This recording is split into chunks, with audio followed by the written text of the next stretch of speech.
warahmatullahi wabarakatuh. Alhamdulillah pada hari ini kita bertemu kembali dalam sebuah channel YouTube yang kami sebut sebagai Pengusaha Suka Belajar.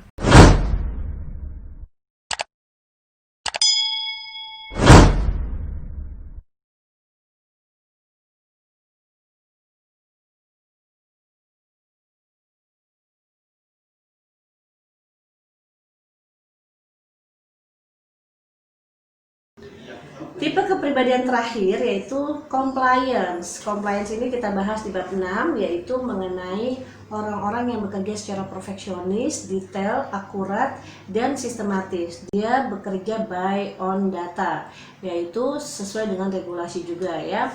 Nah, misalnya Anda adalah seorang HRD, katakanlah seperti itu. Anda sudah tahu nih regulasi di pemerintahan gitu ya mengenai pesangon misalnya. Kemudian Anda sudah sampaikan kepada pengusaha bahwa ini ada biaya pesangon yang harus dibayarkan jika melakukan PHK. Maka seorang HRD dengan tipe compliance akan sangat memaksa ya sang pengusaha untuk melakukan apa yang dia katakan, yaitu datanya adalah kita harus mampu membayar ini ya. Akhirnya banyak sekali ya orang-orang HRD yang resign dari profesinya karena bertentangan dengan pengusahanya, yaitu pengusaha tidak mau bayar pesangon ya, karena si pengusaha tadi ya basis cara berpikirnya adalah result oriented, uangnya kurang, untungnya kurang, sehingga dia ingin tidak membayar pesangon ya, tapi orang C akan berkata bahwa ini ada data yang harus dipenuhi gitu ya. Kira-kira konflik biasanya juga terjadi. Nah, pembelajaran untuk kita memahami ini adalah jika situasi terjadi seperti itu, mana yang salah ya, tentu saja kita tidak bisa menyalahkan si A atau si B, tapi harus mengambil jalan tengahnya ya. Maka disinilah fungsinya orang influence ya. Orang influence bisa mendamaikan keduanya. Jadi si orang dominan yang tadi keras kepala dalam artian dia nggak mau jika uangnya habis hanya untuk membayar pesangon, itu bisa diredam dengan adanya kontribusi dari orang influence yang menjadi penengah ya. Lalu apakah orang dominan dan orang C tidak cocok dalam bekerja? Dalam bekerja kedua orang ini sangat cocok ya. Jadi kalau Anda adalah seorang pengusaha, punya anak buah adalah compliance, itu sangat cocok dalam bekerja. Hanya saja tadi dalam situasi-situasi tertentu ya, ketika misalnya sekarang lah ya kondisi kita semua sedang ada wabah musibah seperti ini, terus tiba-tiba orang C bilang harus bayar pesangon gitu ya, terus orang D bilang aduh gimana ini uangnya nggak cukup gitu kan ya, kita semua tutup aja perusahaannya gitu ya.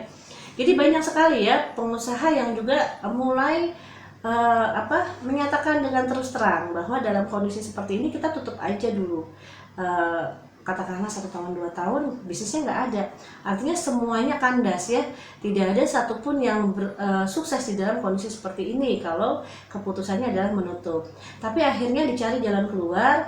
Oke, mungkin THR di tahun ini nggak dikeluarkan terlebih dahulu, kemudian gaji dipotong setengah dulu gitu ya, kerjanya mungkin setengah di rumah, setengah di kantor, kemudian ada penghematan-penghematan yang bisa dilakukan, kita bertahan dulu selama 6 bulan ke depan, maka setelah itu baru kita akan lagi arrange gaji dan lain sebagainya ya.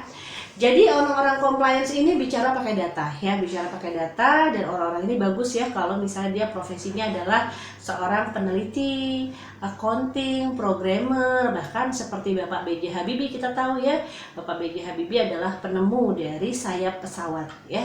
Beliau sampai sekarang masih mendapatkan royalti dari hak patennya tersebut. Banyak ya orang-orang di dunia ini yang punya posisi sebagai pemilik hak paten. Misalnya kita tahu ya, seperti laptop dan perangkat-perangkat softwarenya itu ditemukan oleh orang-orang yang punya karakter compliance ini.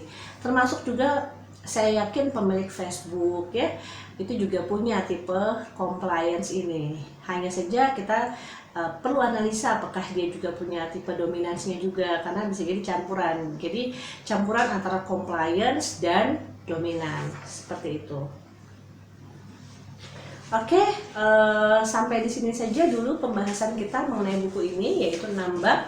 ada beberapa bab lagi yang belum saya jelaskan, dan sebaiknya sih beli aja bukunya karena mungkin Anda penasaran ya tentang karakter Anda masing-masing.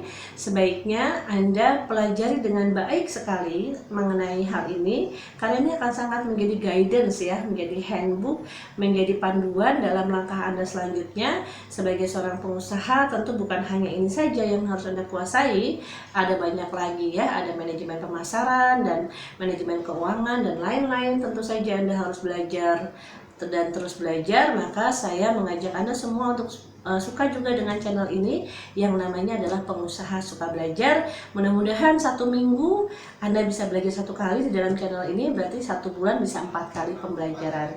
Terima kasih. Assalamualaikum warahmatullahi wabarakatuh.